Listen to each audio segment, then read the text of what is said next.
ஜென்மம் தாண்டி ஒன்ன தோளில் தாங்கணும்.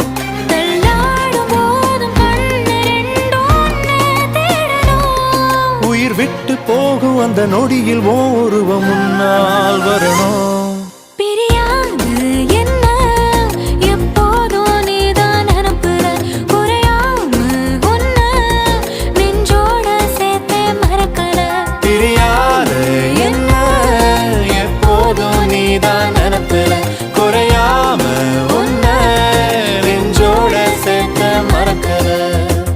ஏதேதோ ஆசை நெஞ்சில சொல்லத்தான் தெரியல, உன்னால கண்ணு தூங்கல, எதுக்குன்னு புரியல.